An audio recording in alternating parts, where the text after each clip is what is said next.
PTSD stands for post-traumatic stress disorder. It is a psychiatric disorder that happens after experiencing or witnessing a traumatic incident. It is most often recognized in soldiers returning home from war.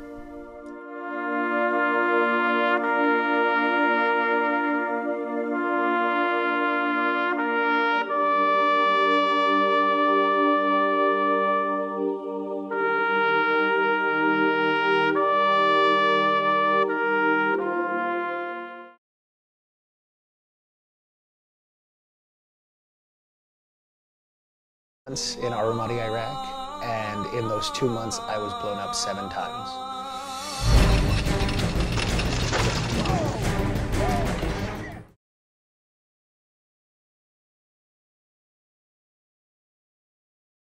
I woke up inside the Humvee with smoke all around and people passed out. And when I lifted my left leg, it slumped at the shin. I have gone a long time without having people around me. It's been a pretty lonely existence.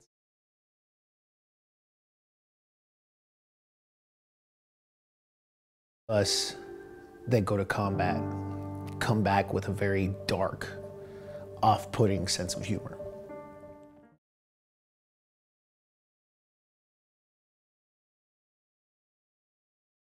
Most people have never been to a dark place, so they don't understand why we're laughing at the horrible things that we laugh at. I think that's one of the main hurdles that veterans have. As veterans, we see a lot of terrible things and the death of our friends. I saw the aftermath of all of it. We had to clean out the Humvees, and so that meant that the job of cleaning up all the gore and bits and pieces was left to us. So we were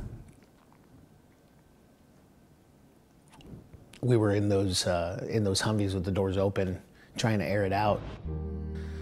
These are our friends. And I've lost literally years of my life to this loneliness, this stupid burden, this burden that no one should have to live with just for want of serving one's country. All veterans deserve peace of mind when they get back. They all deserve to live a happy life. Flashbacks are when the person relives the traumatic incident. Little things can trigger them to remember the event. Avoidance is when they won't go to certain places or let themselves be in certain situations. They don't want to do anything that might remind them of the incident. Anxiety involves feelings of nervousness, irritability, and anger.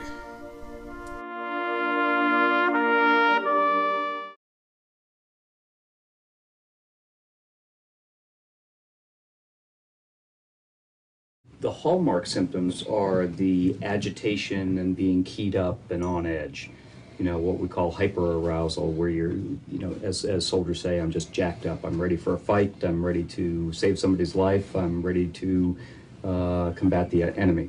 And the problem with PTSD is those symptoms don't go away when we come back home. It's almost like a seizure where they don't have control of it. They don't know when it's going to happen. And they have to constantly plan so that, if it does happen, they're in a place where they can recover. So what about the people that don't get it? Is there any way that you can honestly say that was in a great deal of intense combat situations and comes back completely fine? Yeah, I'd say it's pretty, those folks are pretty rare. I mean, there's that mythology of the warrior that, the only thing you should feel when you shoot an insurgent is recoil. I mean, there's that whole mystique. I would say that nobody is really unscathed unless you really have no compassion for human life. If you have a total disregard, maybe the only thing you feel is recoil. Everybody else carries something with them.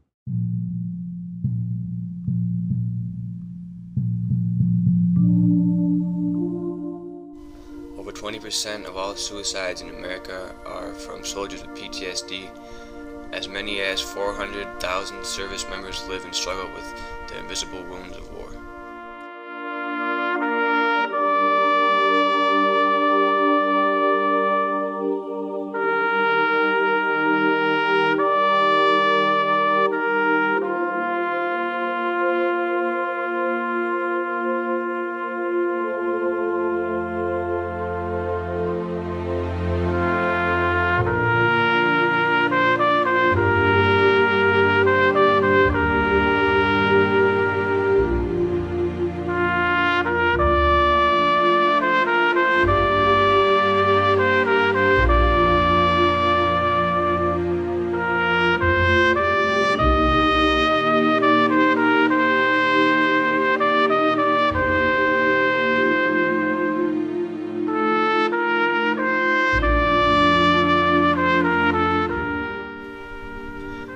PTSD, it is very important to get help. The VA has resources available to diagnose and treat PTSD.